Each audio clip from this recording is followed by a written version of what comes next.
ஒரு சினிமா இயக்குனர்னு அவரை ஒதுக்கிட முடியாது. மிகப்பெரிய சமூக பொறுப்பாளர்.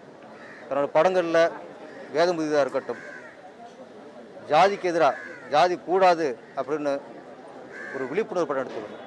அது மாதிரி அலைகள் ஓய்தில்லை, ஜாதி மதத்தெல்லாம் கடந்தது ஒரு புரட்சிகரமான ஒரு கிளைமேக்ஸ் வச்சவர்.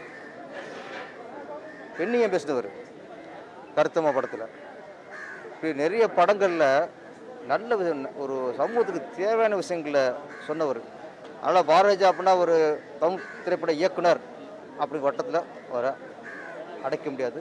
இன்னொன்று, எங்கள் இயக்குனர் இனத்துக்கே ஒரு பெருமையான விஷயம் என்னென்னா, இயக்குனர் பாரதிராஜா அவர்கள் புரட்சித் தலைவர் எம்ஜிஆர் இருக்கும்பொழுது அவருடைய பாசத்தை பெற்றவர். எம்ஜிஆர் அவர்கள் இவர் அன்போடு அரவணைச்சார். அவ்வளோ நெருக்கம் எம்ஜிஆருக்கும் பாரதிராஜா அவருக்கும். அதுக்கப்புறம் கலைஞர் அவர்கள் அவ்வளவு பேரன்போட பாரதிராஜாவை கூட வச்சுக்குவார். பலமுறை நாங்கள் பாரதிராஜா போயிருக்கோம், கலைஞரை பார்த்துருக்கோம். அவ்வளோ அன்பாக கலைஞர் அவர்கிட்ட பேசுவார். அங்கேயும் நெருக்கம்.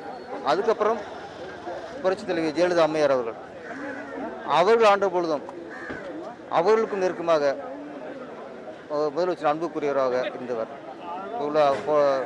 கடந்த முன்னாள் முதலமைச்சர் ஸ்டாலின் அவர்கள். இந்த நாட்டில் எந்த முதலமைச்சர் வந்தாலும் எல்லாரின் அன்பை பெற்றவர் பாரதிராஜா அவர்கள். அதனால் நான் திரும்ப சொல்கிறேன், திரைப்பட இயக்குனர் அப்படிங்கிற ஒரு வட்டத்துக்குள்ளே அவரை அடைக்கவே முடியாது. அவர் ஒரு சமூக போராளி, ஒரு ஒரு மேலோட்டமாக ஒரு அரசியல்வாதி, தன்னை அறிவிக்காத ஒரு அரசியல்வாதி. இன்னைக்கு அவரால் தான் இன்றைக்கி ஆயிரக்கணக்கான இயக்குநர்கள் உருவாகியிருக்கோம். அந்த நன்றிக்கடனோடு சொல்கிறேன். ஒட்டுமொத்த இயக்குநர்கள் சார்பாக சொல்கிறேன், அவருடைய ஆத்மா சாந்தி அடையணும், அவருடைய புகழ் என்னட்டும் மேலோங்கி இருக்கும்.